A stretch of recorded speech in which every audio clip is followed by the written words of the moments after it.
Mga tol, mga boss, so may nagtatanong pala sa atin about sa paano daw pag nag-upgrade sila ng cams and block. So XRMFI yung pag-uusapan natin ngayon. So bale, experience ko lang naman to kasi tayo lang din nagkakarga sa ating motor. So hindi pa nakakilala, Stigmoto FI. So tayo lang din nagkakarga. So madami na akong napaputok. Ay hindi naman napaputok, so nasirang block. So yun. Habang tumatagal, medyo expert na tayo sa pagkakarga ng XRMFI. So ayun, first na gagawin nyo dyan, so syempre depende na sa ano yun kung anong cams yung gagamitin mo, pero mas recommend ko ngayon is 5.8. So depende na sa brands, kayo na bahala kung anong brand yung gusto, basta 5.8. Mag-rechamber kayo ng head para iwas untog yung piston, so rechamber. Pero kung hindi nyo alam mag-compute ng compression ratio, compression ratio, search nyo na lang ano yung compression ratio sa YouTube. Kung hindi nyo alam mag-compute nun, so ang gawin nyo na lang, mag-rechamber kayo, pero konti lang, tansyahin nyo lang yung pagbabawas nyo, kasi baka ma-over compress, wala nang takbo yan. Mawawala yung takbo. So kailangan ka lang, dapat saktuhan lang, kasi ganun sa akin noon. Hindi ko alam mag-compute ng compression ratio bago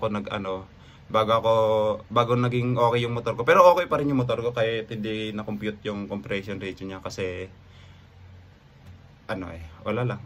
Tinry ko lang talaga. So kunti lang yung binawas ko sa head. Yan, nag-rechamber ako. Ayun, naging okay naman, malakas din. Sunod doon, mag-packet kayo.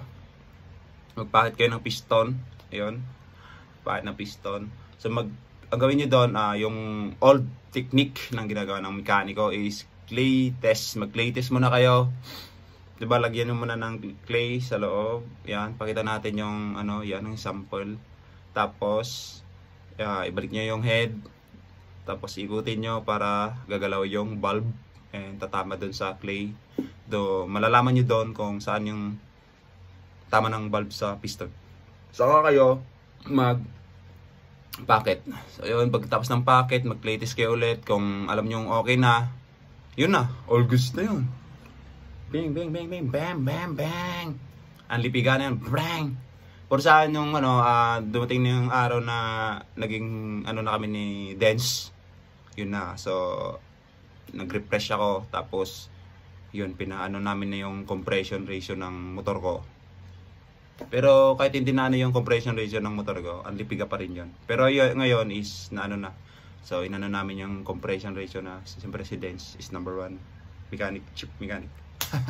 Ayun na mga boss, yun lang, konting tips lang yun, pero depende pa rin sa inyo kung paano nyo gawin. Mahirap lang talaga. Papalo naman mga boss at pa-comment na rin. Bahala na kayo dyan. Sheesh!